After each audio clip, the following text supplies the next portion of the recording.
নমস্কাৰ সকলোকে মই মোৰ ফালৰ পৰা ইংৰাজী নৱবৰ্ষ সকলোকে আন্তৰিক শুভেচ্ছা জ্ঞাপন কৰিলোঁ। মোৰ ফেচবুক পেজ, মোৰ ইউটিউব চেনেল সকলোকে মই মোৰ আন্তৰিক শুভেচ্ছা জ্ঞাপন কৰিলোঁ। নতুন বছৰটো যাতে আপোনালোকৰ সুখ সমৃদ্ধি ভৰি পৰক তাকে কামনা কৰিলোঁ। এতিয়া আৰু দুঘণ্টাৰ পাছতেই নতুন বছৰ 2024 চনটো গৈ 2025ত সোমাব আৰু দুঘণ্টা সময় আছে। এই দুঘণ্টাৰ পাছতেই আপোনালোকে নতুন বছৰত আমি ভৰি দিম নহয় জানো। সেইকাৰণে এতিয়া ভাত পানী খালোঁ, খাই পেলাই এতিয়া কি কৰি আছোঁ এতিয়া চাওকচোন। এতিয়া গাখীৰ গৰম কৰি আছোঁ, অলপ পনীৰ বনাওঁ। গাখীৰ অলপ আছিলে ঘৰৰে, সেইকাৰণে এতিয়া পনীৰ অলপ বনাওঁ। ইয়াত এই গাখীৰখিনি উতলিছে, এতিয়া ইয়াত ভিনেগাৰ দি দিম।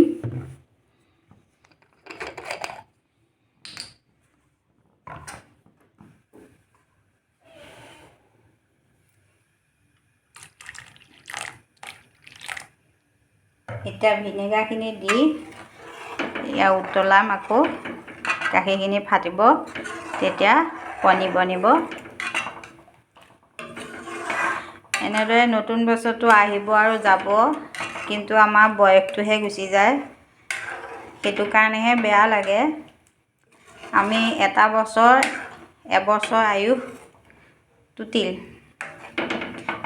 আমাৰ জীৱনৰ পৰা এটা বছৰ গুচি গ'ল।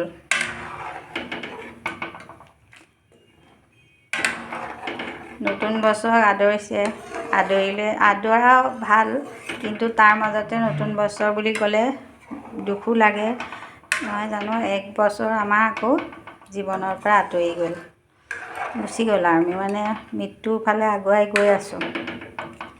সেইটোৱে এতিয়া যি নহওক, এইখিনি আৰু পনীৰ বনি গ'ল।